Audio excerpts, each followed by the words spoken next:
So our main title of the section is was already presented, but just to re-say it again. So we thought of it in Portuguese, Encontros Criativos, a construção de laços globais em fenômenos locais. E aí a gente optou por fazer essa apresentação em inglês, só para contextualizar, porque é a língua comum entre todos nós aqui participando nessa atividade. And in English, the title will be Creative Encounters, Building Local Bonds from a Global Phenomena. So my part of this workshop is more introductory.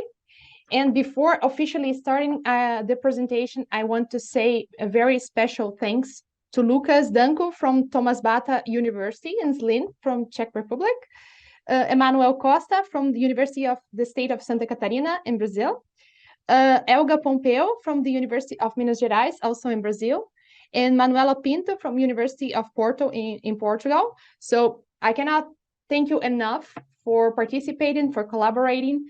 And we were discussing about this workshop for so long. I think 6 months ago, we started talking about this. And now we are here. So I'm very, very happy that we could make it. And so thankful, because without you, we couldn't do it. I also want to thank the support from the research group, Information, Communication, and Digital Culture, from where Professor Manuela and myself are members and are hosting this workshop. And I have a very special thanks to Joanna Linkart and other members of CITCEM, Transdisciplinary Research Center, Culture, Space, and Memory.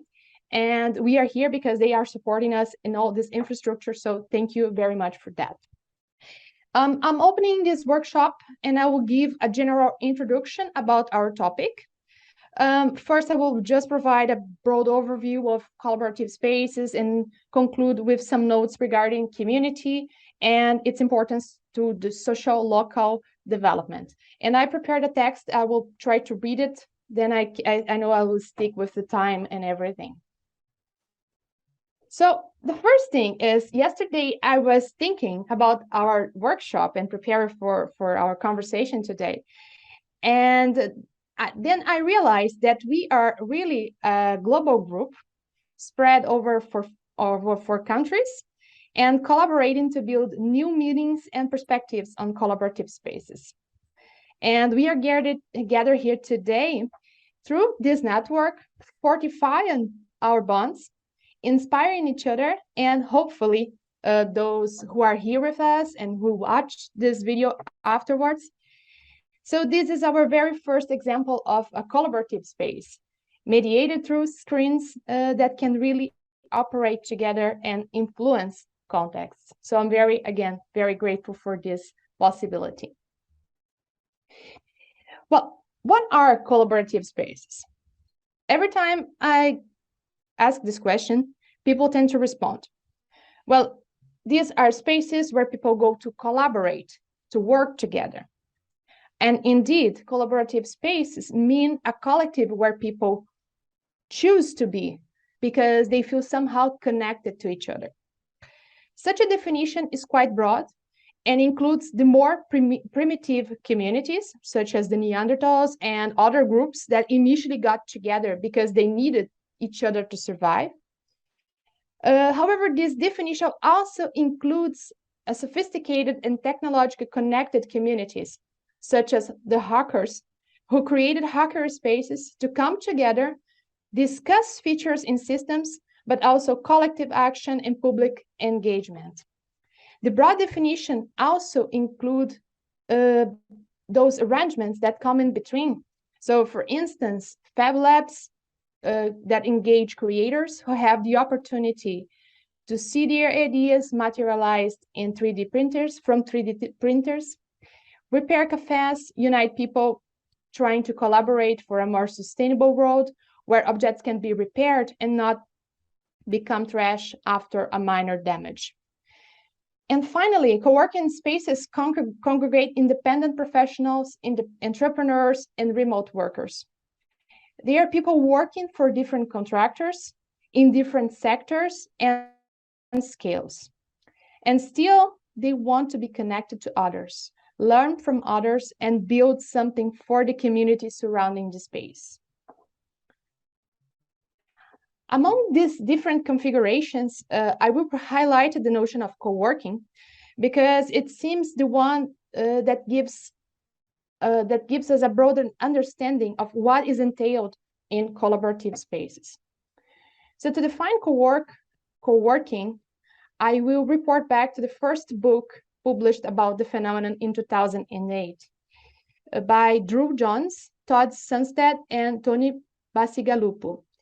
Amora here, How Co-working is Making the Office Obsolete. And in this book, they define co-working as a verb, as a noun, and an adjective. So co-working is an action, work together, collaborate, co-construct. Co-working is also a movement guided by values of collaboration, openness, sustainability, accessibility, and community. Moreover, co-working is a space where people get together and challenge each other to build networks and develop forms of viewing the world and the reality. So what we can learn from this definition, this triple definition of co-working? I think we can take at least three aspects to think about co-working from this three-dimensional view. First, the phenomenon is way more complicated than we think. So it's more than just having a desk or renting a meeting room. This is just a shared office. But co-working is about collaboration. Second, we talk about co-working because we want to belong to something. Belonging is a vital need that we have as humans. We want to be part of a collective and feel connected to others. We don't get this need met only because we say, hey, in the morning or bye in the afternoon. So co-working is about putting ourselves in the discomforting situation of being interested in others' views and news. Finally, a third aspect we can highlight from this triple definition is that space is not merely a location. Space is the imbrication of several layers of experience. When we share a space, it is not only about sharing the air we are breathing. And the pandemic showed us how dangerous it can be share the air we breathe, and how we should think collectively about how we're experiencing this sharing breathing. So co-working is about a space that includes visible aspects of experience, such as the type of furniture or the color of the walls. But mainly, space is about our choices to make ourselves part of a group.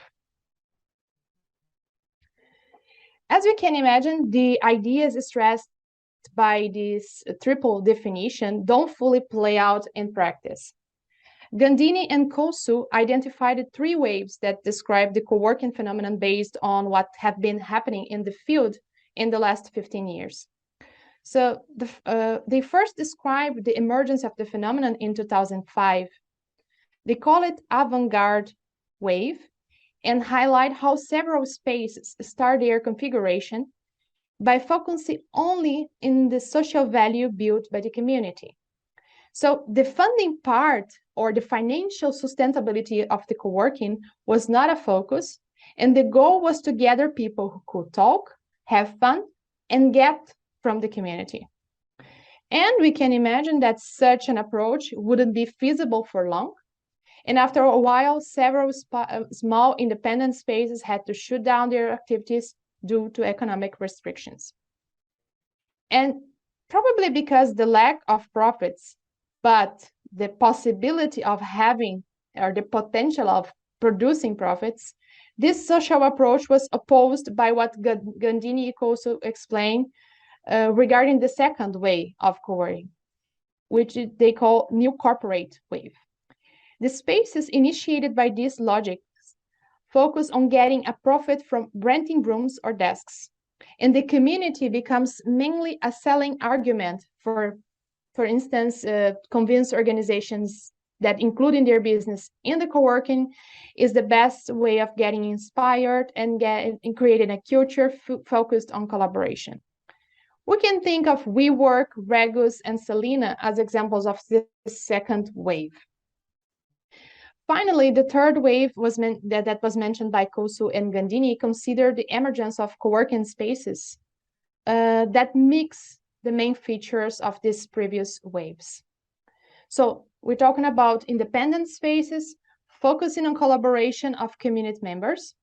Still, they are interested in creating local development, not only the space, but understand that they are part of a larger community formed by the neighbor businesses, local governments, and the citizens from the region.